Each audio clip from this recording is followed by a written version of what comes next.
Bonjour les tireurs. Alors aujourd'hui une nouvelle vidéo sur les radars de vitesse modernes, les radars dernière génération.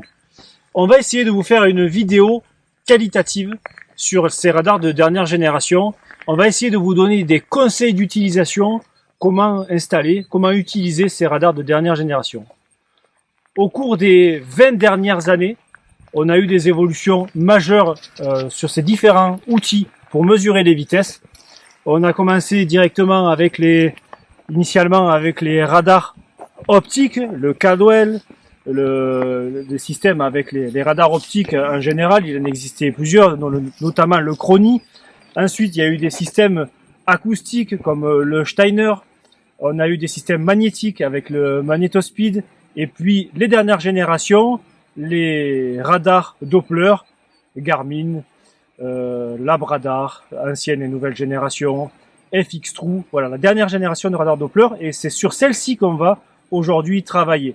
On va vous donner des conseils d'utilisation, et surtout à la fin, on va vous donner les points positifs et les points perfectibles de chacun de ces outils pour vous aider à faire des choix pour vos futurs tirs. Alors pour faire cet essai, qui de mieux pour m'accompagner que mon ami Bruno. Salut. Bonjour à tous. Voilà, donc on va profiter de ces avis d'experts à la matière pour un petit peu faire l'essai de ces différents radars.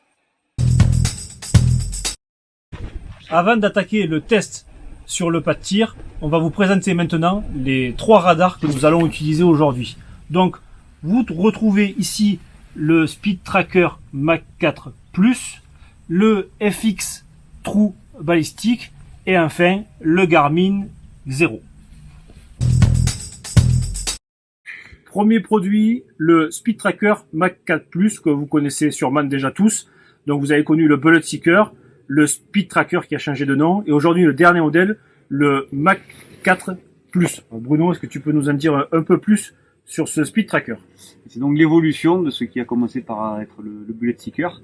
Et donc maintenant, le nouveau modèle Mach 4 Plus a une lentille revue, corrigée, une lentille frontale corrigée, pour élargir un petit peu plus le cône de détection. Qui était à 20 degrés. Qui était très serré d'origine, donc il nécessitait un positionnement parfaitement dans l'axe du canon. Là, on a un petit peu plus d'ouverture de champ de détection. D'accord. Donc au niveau du positionnement, par rapport à la trajectoire de la balle, il est un petit peu plus tolérant. Il est toujours, par contre, aussi précis, aussi performant que dans la mesure des vitesses précédentes. Voilà, c'est un radar qui nécessite d'être méticuleux sur la mise en œuvre, mais qui donne des vitesses qui sont vraiment forte véracité, je dirais. Et il demande par contre l'utilisation d'un appareil, d'un téléphone ou d'une tablette relativement moderne pour pouvoir suivre l'application et les mises à jour. Deuxième radar, le FX True Ballistic, qui est largement inspiré finalement du Labradar. Il est très compact et la partie socle sert de protection quand on veut le ranger. Alors Bruno, tes impressions sur ce radar que tu utilises déjà depuis un petit moment? Depuis quelques mois seulement, hein, moi j'ai été très agréablement surpris par le produit. Sa facilité de mise en œuvre, sa précision aussi, c'est vraiment révolutionnaire. Il gomme un petit peu les quelques petits défauts qu'avait le Labradar à l'époque. C'est vraiment une nouvelle génération. Et là, on va pouvoir confirmer qu'il est très performant. Il a 2 particularités, ce radar. C'est qu'il donne des coefficients balistiques, j'ai vu. Et enfin, il donne des vitesses à 300 mètres.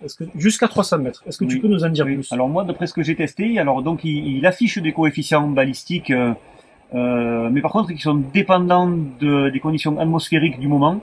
Donc c'est à prendre avec des pincettes. Hein. Surtout si on tire en altitude, on a des coefficients balistiques qui paraissent surévalués par rapport à la réalité, oui, parce que c'est vraiment à l'endroit où on prend les mesures. Et donc il indique des vitesses jusqu'à 300 mètres, mais ça ne veut pas dire qu'il suit le projectile jusqu'à 300 mètres. Il suit le projectile sur quelques dizaines de mètres et il extrapole les vitesses résiduelles jusqu'à 300 mètres. C'est pour ça que si tu vas au stand et que tu tires à 100 mètres et qu'il y a une grosse butte derrière, il te donne quand même les vitesses jusqu'à 300. Voilà. Donc c'est bien une extrapolation. Troisième et dernier radar, celui que vous attendez, le Garmin Xero. Alors ce Garmin Xero, je l'ai déjà dit, mais il vient des États-Unis avec les normes américaines. On ne sait pas si ce sera celui que vous aurez en Europe des réceptions. En tout cas, ce qui marque ce Garmin, c'est sa compacité, quoi. C'est incroyablement petit et vous risquez de le perdre au fond de votre sac. Il est équipé d'un petit écran LCD qui permet de naviguer dans les menus avec les différents boutons. Très compact. Ce Garmin, il fait dans le simple. Il donne les vitesses initiales, il donne l'écart type, l'écart max. Il n'y a pas d'extrapolation de vitesse, il vous donne pas de CB. On est sur un produit très simple. A priori, très simple et efficace, puisque moi, du peu que j'en ai vu, en tout cas en vidéo, vu que je le découvre physiquement aujourd'hui, il a l'air très performant. Donc on va voir ce qu'il en est.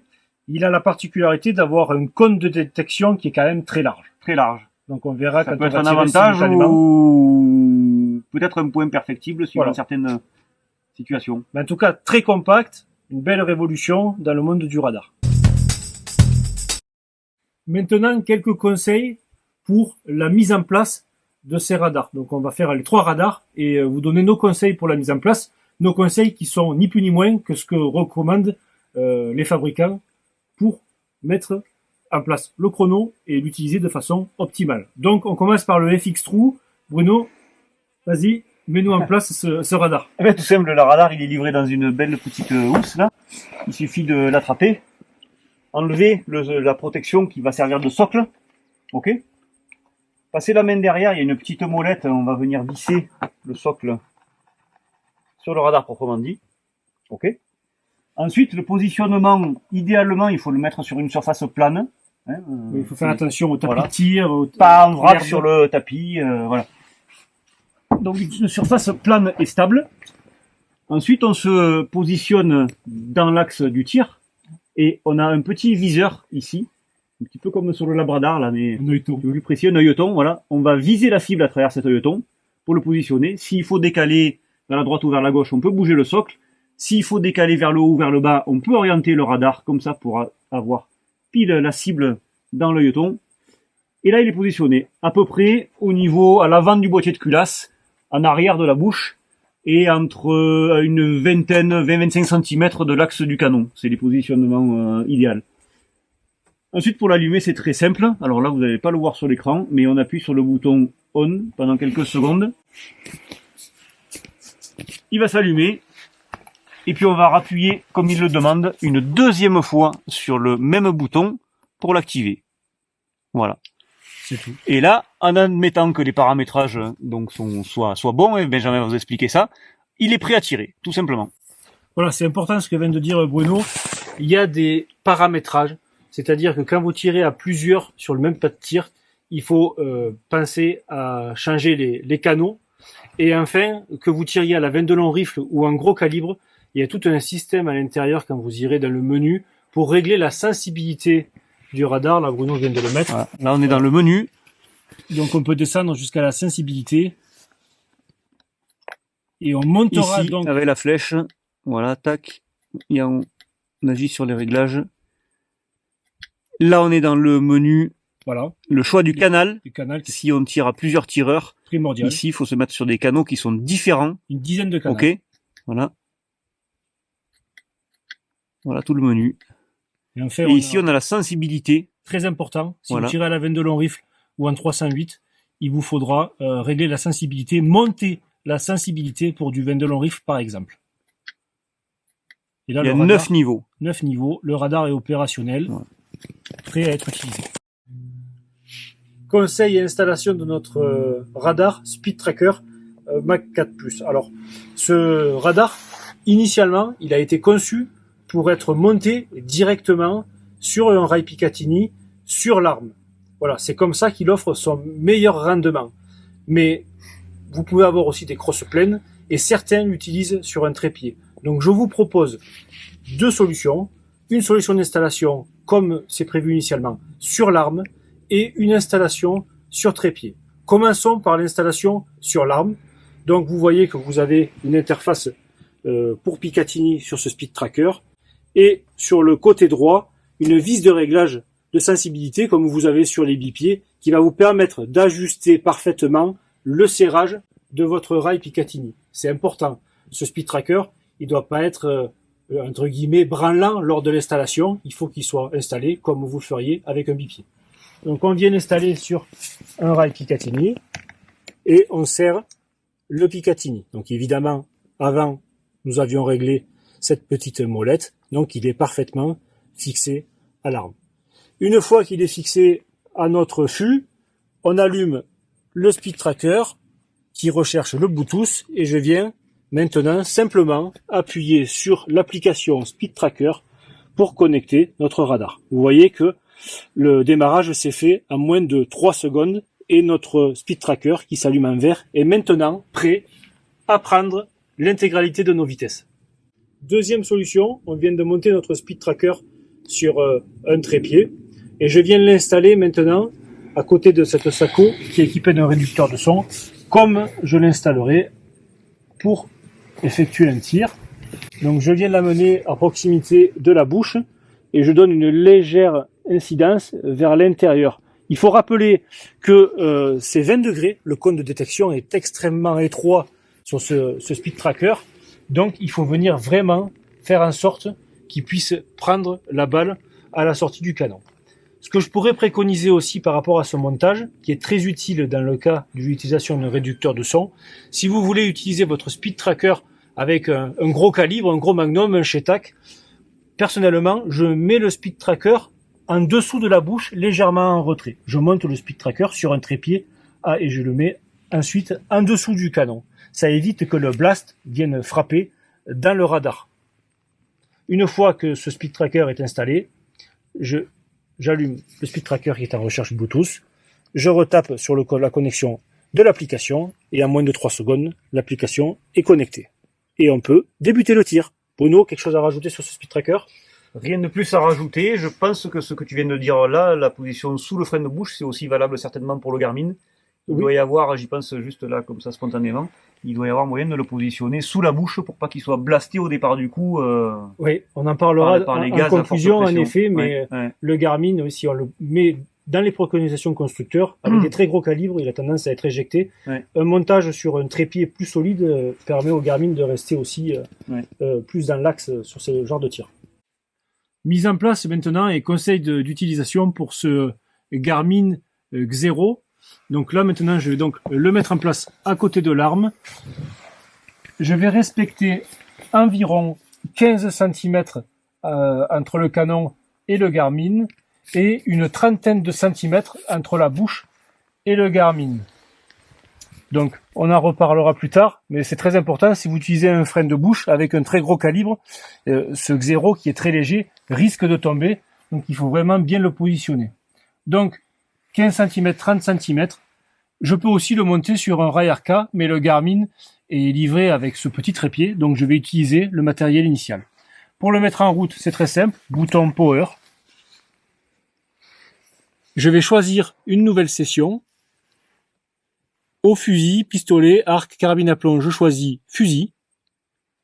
J'ai la possibilité de choisir entre deux créneaux de vitesse, entre 520 et 1520 mètres par seconde et 180 et 520 mètres par seconde qu'on choisira pour l'utilisation de la 22 long rifle et les gros calibres au-dessus. Donc là, je vais tirer avec un 308, je choisis la plage haute.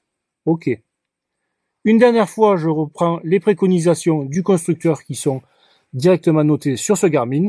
15 cm d'anthrax entre le canon et le Garmin et 30-35 cm avec la bouche. Une fois que j'ai respecté ceci et que j'ai pointé la cible avec le petit cran de mire qui se situe entre les boutons au milieu, je n'ai juste qu'à faire OK. Et votre Garmin est prêt à l'utilisation.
Allez, un petit essai, Bruno, derrière le fusil, on a installé le FX simultanément avec le Speed Tracker Mat 4 Plus et le Garmin. Les trois appareils sont installés autour de la même arme. On va tirer 10 coups de 22 long rifle et comparer les résultats.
Voilà, Bruno a tiré avec le 308, on a tiré 5 coups de munitions Sako TRG. On va maintenant voir ce que nous disent les radars. Alors, en premier lieu, vous avez les résultats du Speed Tracker Mat 4 Plus. Donc on est sur la même page que lors du tir. On va retrouver la vitesse moyenne qui est à 800 cm/s. Ok, le SD et l'extrême spread. En dessous, vous avez tous les tirs qui vont s'afficher. Vous voyez, ce sont des tirs qui sont verts, c'est-à-dire avec un mode de détection qui est vraiment nominal. Hop.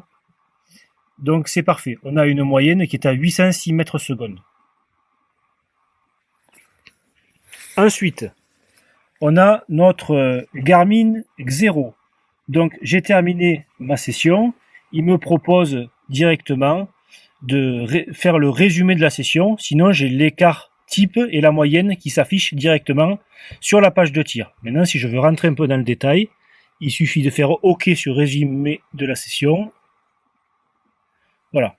Donc on va retrouver notre moyenne qui est à 804,4 m/s, l'écart mini, l'écart maxi, le spread, voilà, et l'écart type.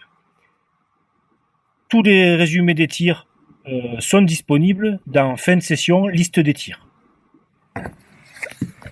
En ce qui concerne notre FX trou balistique, donc on se retrouve sur la page des tirs. On va maintenant analyser les résultats. On va retrouver donc la page statistique avec le nombre de tirs, le SD, le coefficient balistique qui pour lui correspond à la munition tirée. On en a parlé tout à l'heure. Ce coefficient balistique, il n'est pas très réel, même si vous vous rendez compte que le coefficient balistique n'est pas très très loin. Ceci dit, c'est pas le coefficient balistique vraiment de cette balle. On a la vitesse moyenne, la plus haute, l'extrême spread et le coefficient balistique moyen de l'ensemble des 5 tirs. Donc, fin de cet essai avec nos 3 radars. On va vous faire une petite synthèse de ce qu'on a pu remarquer en utilisant ces trois radars. Donc, on va commencer par le Garmin, donc le modèle Xero. Je tiens à rappeler avant tout que c'est le modèle américain et on verra ce que donnera le modèle européen, s'il sera au moins tout aussi performant que celui-ci. Je tiens à rappeler aussi que ces trois radars sont utilisables avec une application dédiée sur smartphone. Donc là, on a utilisé le FX et le Garmin avec les écrans LCD, le Speed Tracker avec le téléphone, mais on peut utiliser tous ces radars avec des applications sur smartphone. Revenons à notre Garmin. Donc, ces points positifs à ce Garmin. Déjà, sa compacité, son autonomie avec la charge, vraiment il tient plus d'une journée en utilisation totale. Il est extrêmement facile à mettre en œuvre, on l'a vu, et c'est répété quand on le démarre pour la mise en place. On a une grande précision des vitesses initiales et un grand cône de détection aussi qui peut amener quelques soucis, mais un grand cône de détection. Et le point positif de ce Garmin, c'est que quand on a un tireur qui est à peu près 1 mètre à côté de soi, il est capable d'analyser les tirs du voisin et de déterminer que c'est un tir croisé et il ne le prend pas en compte dans ces mesures qu'il affiche. Donc ça, c'est vraiment un sacré point positif. Les points perfectibles que nous avons trouvés sur ce Garmin. Si on tire à moins de 60 cm de notre tireur et il n'est pas capable de déterminer le tir croisé, donc vous voyez, je vous disais point positif, point perfectible, il va prendre en compte les vitesses du voisin. Donc il faut quand même, à cause de ce grand cône de détection, il faut quand même s'éloigner beaucoup des tireurs. On a remarqué des interférences avec le Speed Tracker quand le Speed Tracker est vraiment trop proche. Alors les vitesses que vont donner les deux radars sont correctes, mais on va avoir des problèmes de détection. Voilà, il faut en parler. Ensuite, sur les forums, on a pu lire avec Bruno que ce Garmin, il n'était pas garanti par le constructeur s'il était utilisé sur l'arme. C'est-à-dire que si vous montez un Rayarka, que vous montez le Garmin sur l'arme, vous tirez avec un gros calibre, avec le recul que va prendre le Garmin, ça peut lui créer des dommages qui ne sont pas garantis par le constructeur. Voilà. Alors, légende, rumeur, on ne sait pas trop, en tout cas on l'a lu, mais on préfère vous en parler. Ce Garmin, enfin, comme tous les appareils portatifs, s'il est vraiment trop éloigné de l'arme, on va avoir des vitesses qui vont être erronées, donc trop éloignées ou vraiment légèrement décalées. Et on a remarqué entre 2 et 3 mètres secondes de variation de vitesse initiale par rapport aux appareils qui sont vraiment parfaitement mis en correspondance avec l'arme. T'es ressenti sur le Garmin? Oui, moi je suis très agréablement surpris. Voilà, ça a été le premier jour et la découverte. C'est vrai que la mise en œuvre est facile, il est hyper compact, léger, pratique. Il y a rien à dire. On attend la version. S'il y a une version européenne, on peut s'imaginer qu'elle va être légèrement bridée. C'est que des suppositions, attention, hein, on ne cherche pas à décrier le produit. Mais pour le Labradar comme pour le FX, il y a des normes européennes qui limitent la puissance d'émission des Doppler. Oui, c'est vrai. Donc ça sera peut-être le cas sur le Garmin. Pour l'instant, on ne le sait pas. Mais en tout cas, là, il nous a donné entière satisfaction. Tant qu'il est positionné correctement, c'est-à-dire dans la fourchette d'espacement par rapport au canon et de distance par rapport à la bouche, dans la fourchette qui est donnée par le fabricant. Passons à notre deuxième radar, le Speed Tracker Mach 4 Plus, donc un radar qui commence à être connu sur le marché des mesures de vitesse, mais là on a vraiment la dernière version. Donc, les points positifs de ce Speed Tracker, qui nécessite l'application pour l'utiliser évidemment. Donc il a été créé pour être fixé sur l'arme, et ce Speed Tracker, quand il est fixé sur l'arme, c'est que des avantages. C'est tout terrain, il n'y a pas d'histoire de comment je positionne mon Speed Tracker, comment je le mets sur un trépied, et surtout, vous pouvez changer d'objectif sans avoir à réaligner le radar à côté de l'arme. Ça, c'est le point parfait de ce Speed Tracker. Je vais dire perfectible, pas du tout, parfait. Ok. Alors, il suit vraiment les objectifs. On peut aussi dire qu'il est ultra compact, que son autonomie est quand même, ça tient quand même très longtemps sur la journée sans aucun problème. Ça, voilà, comme le Garmin, ça prend la journée sur le terrain. On met les trois là. Hein. Les trois, et surtout la précision de ses vitesses. On est tellement proche de l'arme quand on utilise le Speed Tracker que si vous l'avez mis en correspondance comme on l'a conseillé auparavant, vous aurez les vraies vitesses initiales. Ça, c'est une certitude. Extrêmement précis. Ouais. On a un cône qui est très faible, qui fait que 20 degrés d'angle, ce qui évite de prendre les vitesses des voisins, et ça, c'est super important. On peut rajouter, alors c'est en cours, que ce speed tracker va être homologué pour le King of 1 Mile, King of 2 Mile, comme radar officiel de la compétition, c'est-à-dire que vous pourrez utiliser votre speed tracker, comme c'est le cas avec le MagnetoSpeed, pendant la compétition. Par contre, le poids du speed tracker sera pris en compte lors de la pesée. C'est une belle avancée. Voilà. Parce qu'il est monté sur l'arme. Parce qu'il est monté sur l'arme. Exactement. Monté sur l'arme et pesé avec l'arme. Ouais. Alors, en ce qui concerne les points perfectibles de ce speed tracker, il est gêné par le Garmin. On a remarqué que quand on mettait les deux trop proches, comme on en a parlé déjà auparavant, on pouvait avoir des perturbations dans le nombre de détection du speed tracker. Donc, à éviter d'en mettre en coïncidence le Garmin et le speed tracker, même si ils prennent les vitesses. Vous avez les vitesses qui s'affichent, mais vous voyez qu'au niveau des détections, c'est pas nominal. Donc, évitez de mettre les deux en coïncidence. Au moins 50 cm d'écart. 50 cm, voilà, c'est le top. Quand ils sont collés, ils peuvent se perturber, mais 50 cm d'écart, ça a l'air de fonctionner sans problème. Si vous mettez le speed tracker à gauche et que vous voulez utiliser un Garmin, positionnez-le à droite. Par défaut, vous aurez un angle qui sera plus important et ils seront moins perturbés. Besoin d'un smartphone récent, on en a parlé aussi tout à l'heure. Oui, il vous faut un smartphone et pas un smartphone Wish des années 80. Un 3310, ça fonctionnera pas. Donc il faut quelque chose de relativement récent. Et on peut aussi parler un point perfectible. On peut dire que avec la première génération de Labradar, les grosses caisses orange, là par contre il y a des perturbations qui sont vraiment significatives et réciproques. Oui, on a beaucoup constaté. On n'a pas fait le test aujourd'hui puisqu'on était sur des produits uniquement dernier cri. Dernière génération. Mais moi j'ai eu l'occasion de le tester avec des Labradar et il y a des grosses perturbations, des vitesses qui s'affichent toutes seules. C'est normal, ce sont des appareils qui envoient des ondes de radar, Doppler, et donc ils se perturbent les uns les autres. Enfin, notre dernier radar, mais pas des moindres, ce FX True Ballistic. Point positif, commençons par là. Ouais.